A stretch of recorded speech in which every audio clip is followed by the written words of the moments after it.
Hello, I'm Dr. Debbie, and this is Evolve Global 22's Healing Light Studio. We offer gentle, evidence-informed, soul-rooted practices for adults, children, and families, supporting whole person healing, health, and wellness with a special focus on nervous system regulation, emotional wellness, identity and self-connection, healing in everyday life, and balance that actually works in the real world. Our work is guided by the power of three: energy medicine, Ayurveda-inspired living, and herbal wisdom. We strive to help heal the whole person, a truly comprehensive, integrated approach. This work continue in a sustainable and accessible way. We have created Evolve Global 22's Healing Light Studio on Patreon. Patreon allows this work to exist without overwhelm, without high financial barriers, and without asking people to do more than they are able. There is a space for you here at whatever level feels right. Healing happens here. Wholeness lives within you.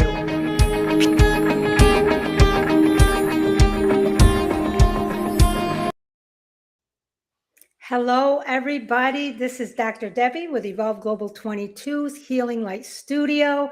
It is Friday, and what a full week we have had. Welcome, welcome. I want to express my gratitude for you coming here tonight.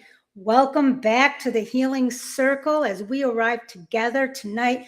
Let's take a moment to remember what we have been exploring this week, not as information, but as a lived experience in the body. Remember, on Monday, we explored how many of us learned to leave our bodies in order to survive, how disconnection wasn't a failure, but a wise response to overwhelm. Then on Tuesday, we explored how monitoring ourselves and others often replaces presence, how staying alert became a way to stay safe. Then on Wednesday, we explored what it means to live inside the body again, not fixing it, not managing it, but inhabiting it. On Thursday, we explored how staying with sensation without explaining or justifying it begins to restore safety at the most basic level. And tonight, we take the next natural step. As we begin returning to the body, a deeper pattern often comes into view. What happens when safety itself becomes linked to obedience? Tonight is not about judging obedience or devotion.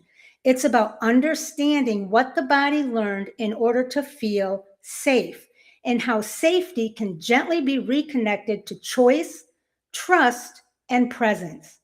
There is nothing you need to do here. There's nothing you need to agree with.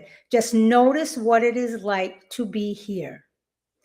And I want to begin tonight with a simple question. One we're not trying to answer quickly, just stay curious with. What happens when safety itself becomes linked to obedience? And tonight's Healing Circle, I have a special guest. I am working with Heartful Muslimah. This conversation includes an Islamic reflection, but it's open to everyone because, my friends, the nervous system, survival strategies, and the longing for safety is a human experience. This is not about judging obedience. It's not about devotion being wrong. It's about understanding what the body learned in order to feel safe, and how safety can gently be reconnected to choice, trust, and presence. Now, before I go any further, I want to welcome my sister from Heartful Muslimah. This is not a debate tonight. It's not a lecture. It is really just a shared reflection. We're bringing together nervous system wisdom and faith as it's lived inside the body. I invited her not to tell us what to do, but to explore with us what devotion feels like when it's rooted in love instead of fear. Heartful Muslimah, welcome. I'm so grateful that you are here. Assalamu alaikum. That's our greeting in Islam. It means peace and blessings upon you. Would you please take a moment to introduce yourself? Sure. Thank you, Dr. Debbie, for that wonderful introduction. So, my name is Maria Khan, and I founded the Heartful Muslimah last year because I saw just how many women were struggling with this, struggling to feel safe in their faith, having to deal with so many feelings of guilt, of pressure, and connecting their identity to how much they can perform or achieve, and just this rat race that really never ends. And we're put in this society, we're placed, especially today, in Mhm. this atmosphere of productivity and measuring our worth depending upon how much we can do, not in who we are. And I think that's where safety really begins. So back to my story, I mean, I started studying Islam and religion at the age of 17. So I was in college at the time, and I just knew that there was more to life than simply academics. I was in the top private college in Montreal in Canada at the time, and I just knew that there's more than this to life. And I saw people struggling with depression and anxiety, and having this pressure from their parents to perform and don't let the family down. And and I said there must be more to life than just this. So that's when I started studying the Quran in detail. Like, I started taking this tafsir class. So tafsir means the commentary, explanations, and context of the courses. And that's really where my journey began, especially my journey to spirituality. Then at the age of 18, I moved out of the country and I started traveling the world. I went to 17 countries. I started studying online full time. I studied all the Islamic sciences, jurisprudence, hadith. Those are like authentic narrations of the Prophet Muhammad, peace be upon him. I studied his life. I studied the stories of the companions, how they lived, and I spent time with people who were extremely spiritual at the time, and I was extremely inspired as a young girl. So yeah, that was pretty much my life. I ended up later doing forest school education. So I became a nature school instructor, which I loved because they're very closely linked, which is why he spent a lot of time there, right? So I'm a mom of two boys. I homeschooled them until 7 and 8 years old. They're living in Florida. But yeah, just homeschooling them. I let them lead their education. I didn't believe in this thing of tell your kids what to do, control them, manage them, decide who they're gonna be, right? I let them decide who they wanted to be. I gave them autonomy even in their education, where I said, what do you want to learn, where do you want to go today, right? No matter what the topic was. So yeah, I'm really happy to be here, and that's a bit on my background. And yeah, let's dive in. Okay, great. Thank you so much. And once again, welcome. So I want to start off softly tonight, and I want to ask you a question, Maria. When you think about obedience and devotion, what do you notice in the body when it's rooted in fear, and what shifts when it's rooted in love or trust? Yeah, beautiful question.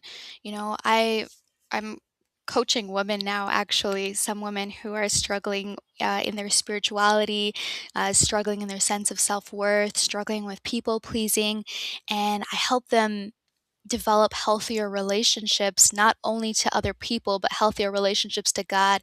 And what I've seen, especially in my clients who struggle with obedience or with prayer or with devotion in general, oftentimes what they do is they directly associate their sense of self-worth to how much they can perform, and it brings about this anxiety in their bodies. I've worked with Muslim women who struggle to pray, right? Like, they're like, I love God, I believe in God, but I just can't bring myself to pray. And I said, well, what do you believe about prayer? What do you believe about God? Right? And what they said is like they felt this pressure because they felt like they had to earn God's love, right? When God loves us unconditionally, He created us beautifully in our essence. He created our souls and we have this divine essence that He blew into us. Feel we have to earn love, like we have to earn our place in paradise, and that God's love is not just right that Allah in God in Arabic, and one of his in the Islamic tradition is Al Wadud, which means the most loving one, right? Allah loves us, and just feeling that love and believing that we are worthy of His love just for being ourselves, is so important. And that's how we shift from fear to love and trust. It's really knowing and trusting that God created us and that He created us because He loves us, and again, this comes from childhood a lot of the times where we felt we had to earn our caregiver's love. So then what happens is we take that relational pattern and we try to project it onto God, right? But that is, it's a mistake that we make. I mean, but once you're aware of it, that's the first step to healing it. Thank you so much. And I just want to just deviate for a moment. Um, Sister, you are currently out of the country, and every once in a while, your internet speed or something must slow down or glitch, because once in a while, to all of those who are watching us, when her voice it kind of gets a little sketchy, or it gets a little robotic, or you might not be able to understand a word here and there. So if that's happening, please forgive us. We're doing the best that we can with the technology, but she is not in the country at this time.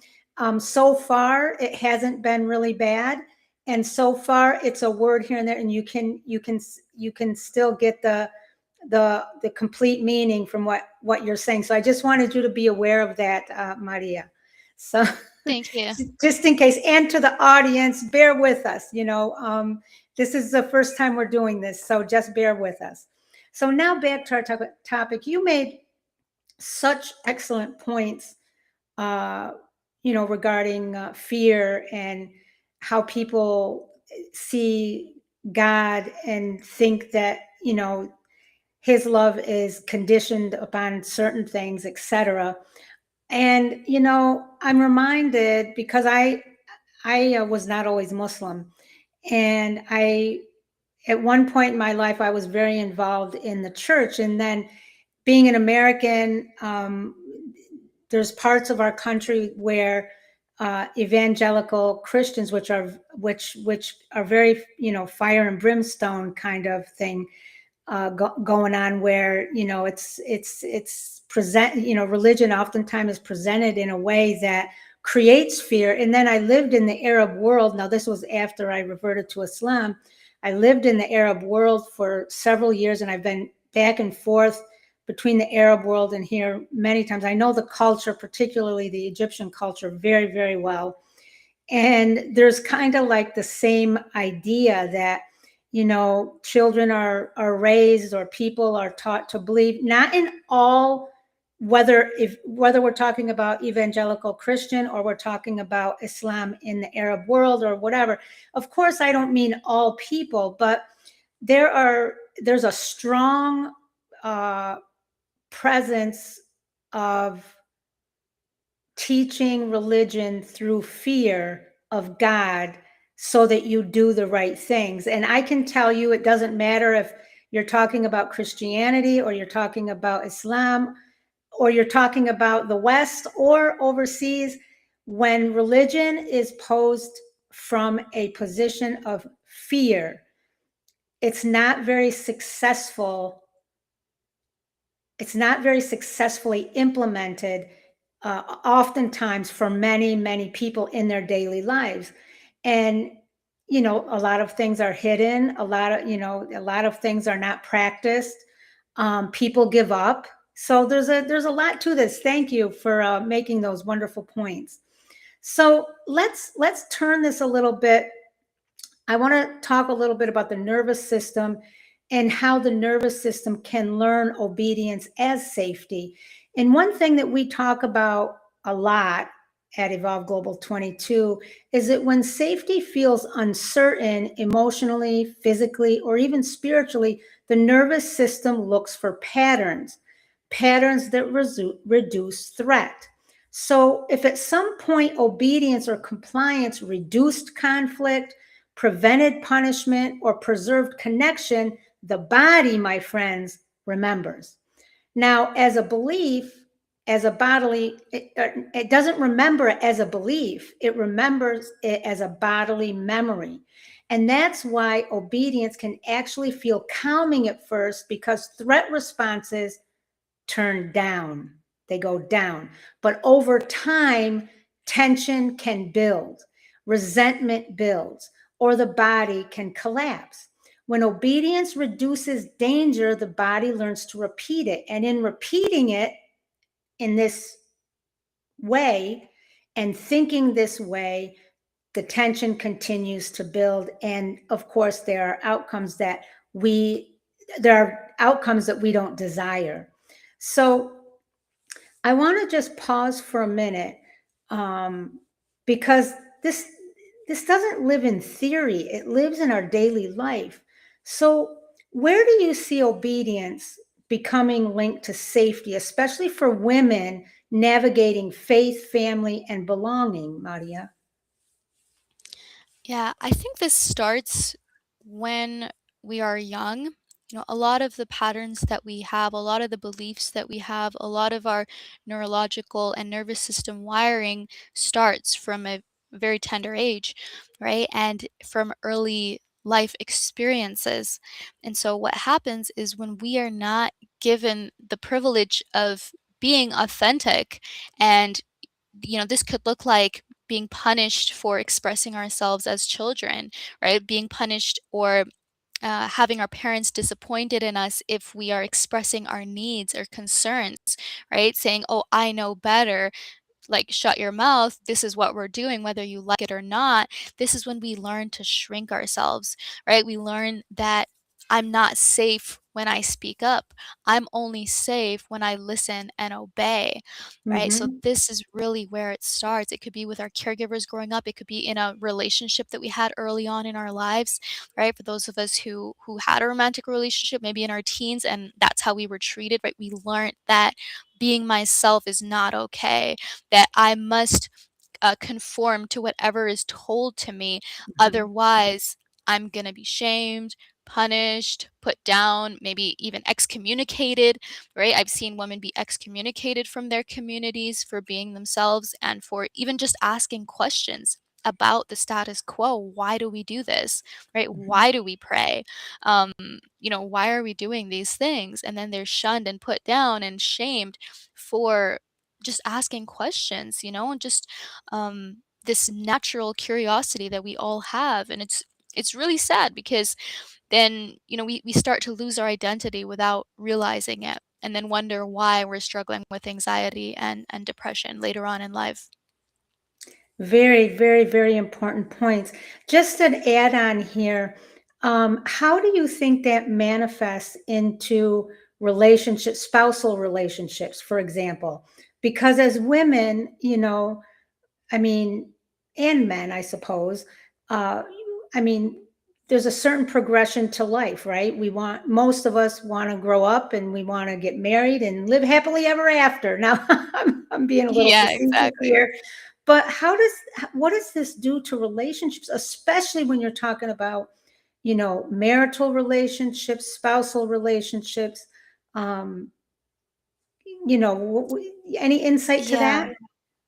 Yeah, so what happens, I mean, it's sad. It's really sad, actually, because what happens is we are prevented from building intimate connections, because when you are hiding your authenticity, when you are hiding who you truly are and what you truly believe inside, you cannot create a meaningful connection with another human being.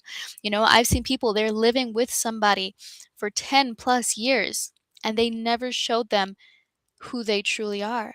They were just, posture, posture, posture, acting, performing, doing what they thought that their partner wanted them to do, right? I was in this type of marriage as well. I got married at 18 years old and I was just trying to make him happy. I lost who I was just trying to be whatever he wanted me to be. And I was never able to actually connect with him on a deep level. I think that just this past year with my partner now is the first time ever that I was able to be vulnerable in a relationship. And it's only because I nipped these people pleasing habits in the bud. I said, I'm not living like this anymore. I don't care. Like me or hate me, this is who I am. And Mhm. I'm not going to apologize for it anymore.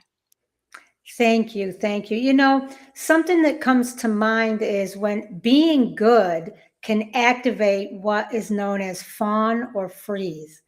And something else we see a lot in the body are two nervous system responses that often get misunderstood: fawn and freeze. The first one, fawn, if I please, if I stay agreeable, if I disappear emotionally, I'll be safe. And the other is freeze. If I don't choose, if I don't move, maybe nothing bad will happen. These aren't personality traits, they're intelligent survival responses.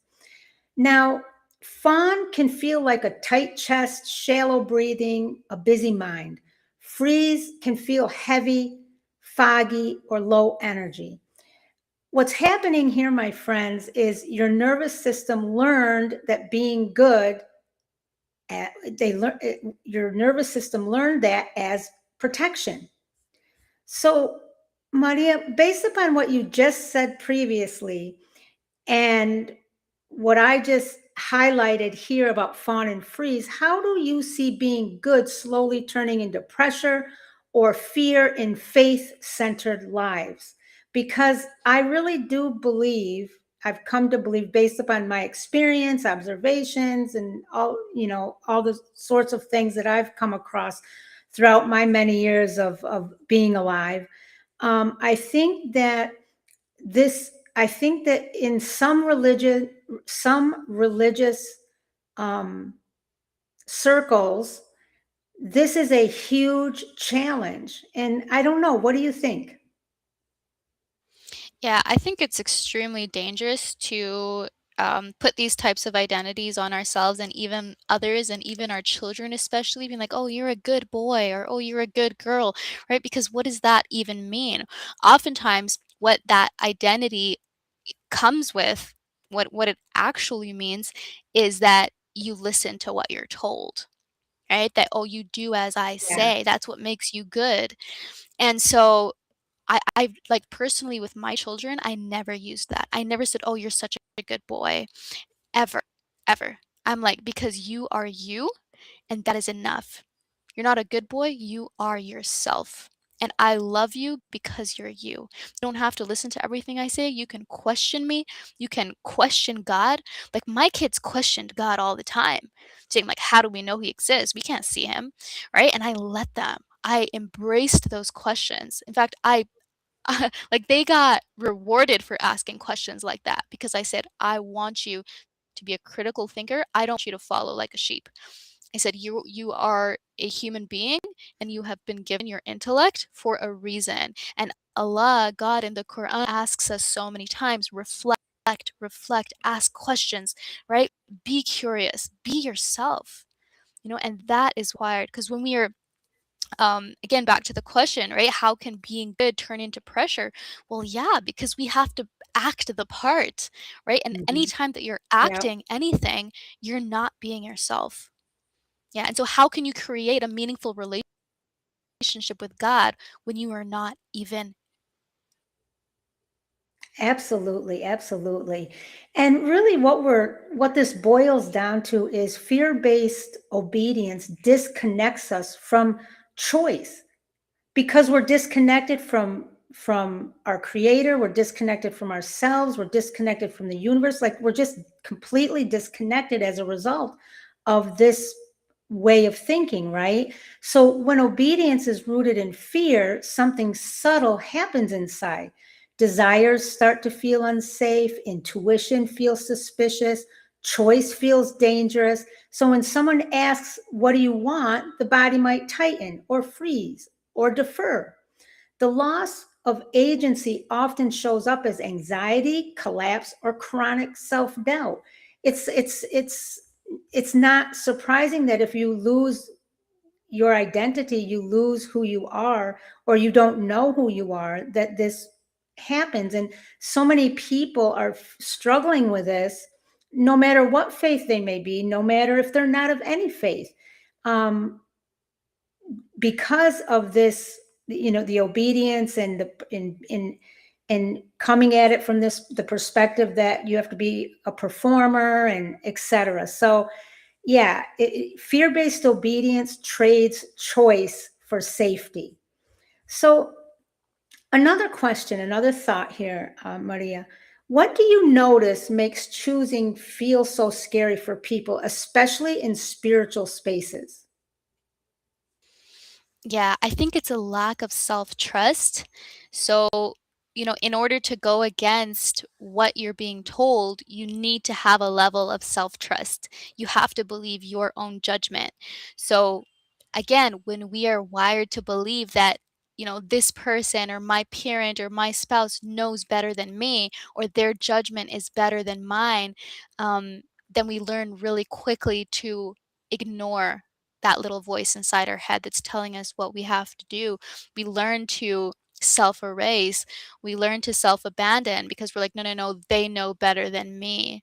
And, and again, this is a travesty because we are disconnected from ourselves more than ever before, especially when we live like this. And it's sad when this is in spiritual spaces because spirituality means connecting with God, connecting with the Creator.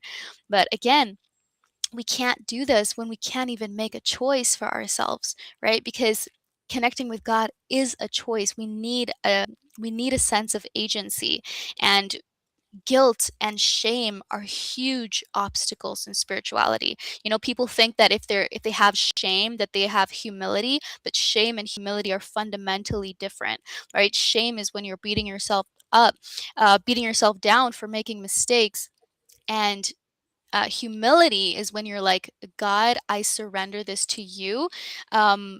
This is too much for me. I can't heal myself. I need you. I need your divine help, right? Like surrendering to Allah, to God. That Mm-hmm. is humility. And that is what we want to do, rather than feeling the guilt and the shame of, oh my gosh, what if I make a mistake, right? Because we're surrendering that the outcome is in God's hands, not ours. And that is when you can feel finally liberated from this heavy pressure. Absolutely. And really, what I took from that, and please expand if I don't do this justice, but safety can be reconnected to trust, not control. So from Evolve Global 22's perspective and lens, we see safety rebuilt through very small things: presence, choice, permission to heal, to feel. Um, how and from a Heartful Muslimah lens, I would say, what would you add to that from your lens when you talk about safety can be or when you think about safety can be reconnected to trust, not control? What does it look like from your lens? Yeah, I think it comes with time when you get to know yourself and you spend some time alone. I think that for people who are chronic people pleasers and who lived in toxic environments, being alone can be the greatest medicine because that is how you learn to feel safe making your own choices, because you have to make your own choices. Nobody's telling you what to do. Nobody's around you. And so I think this is a pivotal experience that all of us must go through so that we can know ourselves. I just met a woman last year and she said, I never knew who I was until I lived alone because she had spent her whole life people pleasing, just doing what everybody else wanted of her. She was from Africa and she grew up in a way where it's like, you do this or else. And so she never learned what things she liked, what she wanted in life, who she was, what were her values, what did she see in her own future, not what her parents wanted her to do. And and that's where we can slowly rebuild this safety, right? Through trusting ourselves with small things, through having permission to feel the feels without shame, without gaslighting our experiences. Sure. And what is devotion rooted in that doesn't require fear or performance from an Islamic perspective? Yeah, it's really from love of God. And I think that loving yourself loving yourself is a manifestation of your love of God, because you are a creation of God. So just like we love nature, we love animals, we love God's creation, we are also part of God's creation. And so I think I've seen a lot of people struggle with self love. They think that it's something that is not spiritual, but I would beg to differ. I would say it's extremely spiritual to love yourself. Absolutely. And, I think I often wonder, because I actually, I agree with you 100%. And I have found myself in that place currently and under this belief as well. After, studying and learning a lot about Islam that I did really on my own, not through someone else. And then my work, of course, that I do with, my practitioner work and working with people. But, I wonder what kind of resistance do people, and we're talking about, the Islamic world now, the Islamic community, but this also is the same. I can tell you it's very similar in the Christian world. What kind of resistance do you think people meet when they finally realize what you just said? Loving yourself is loving God. What do you think? Because that changes you fundamentally from the core once you really believe that, and live that. How do you think, or what have you experienced regarding resistance that a person who finally reached this pivotal point of realization and empowerment and growth and development and evolution in self that will meet in their circle of faith? We're talking about Islam right now, but it could be any faith when you're talking about the Creator and God. Yeah, I think that when they fully embrace themselves, and when they stop feeling bad about loving themselves, then they're finally free. That's why I love the expression rooted and free, because when you are rooted in love, like, love is not just about loving others, it's about loving yourself too. It's about loving everybody, loving everything. Seeing your body and loving it, seeing your own soul and loving it, seeing your own personality, your own nature, your flaws, and loving it all. And that is really where serenity lives. It's in acceptance. Acceptance of others for who they are, and acceptance of the self. Right, right. And thank you so much for that. Is there anything, uh, Maria, that you would like to add? Because we're coming to our close here. We could go on all night, but I know you have things to do, I have things to do, and our audience has things to do, I'm sure. But is there anything you would like to add? I would say one last thing is just, to be aware when your body is telling you something. When you're feeling anxious, when you are feeling like shrinking yourself, when you're fawning, right? You're people pleasing, and when you're in freeze mode. So I've seen a lot of women fall the trap of shaming themselves being in freeze mode. Why can't I just get anything done? Why can't I do the dishes? Why is my house always messy? And I tell them that it's a message, right? It's the freeze state is a symptom of something much deeper.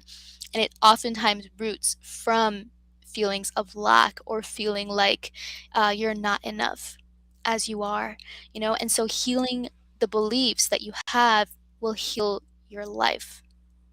Absolutely, absolutely. And we work on that every day here at Evolve Global 22's Healing Light Studio, hence the circle, right? So everybody, thank you for joining us. I want to remind you that if tonight resonated with you and you want to explore this more deeply, especially on how the body learns safety over time, Evolve Global 22's Healing Light Studio is on Patreon. Please go there and check it out. It's where we do deeper, slower work together, and we walk this path of healing together. And now I would like to leave all of our guests with a special blessing tonight. You are not broken for learning how to survive, and you are allowed to relearn safety, thought, trust, and presence. And Maria, would you like to leave our audience with a final special note for them to take with them tonight? Sure, yeah. um just remember that you are loved more than you know, that you are always enough and you are never too much, and trust yourself. Trust yourself. You know you have a God-given intuition. You have an internal wisdom. So follow it, and remember that our Creator does not ask us to shrink or disappear, that He wants us and He created us uniquely so that we could be ourselves just as He made us. You don't have to change who you are. You are beautiful. Thank you so much. And everybody, once again, thank you for being with us tonight. Remember, this is Evolve Global 22's Healing Light Studio. This is the circle that is free and available to all publicly on our YouTube channel. And remember, healing lives here. Wholeness lives within you. Peace, love, and light to all. I love each and every one of you. Thank you again to our guest.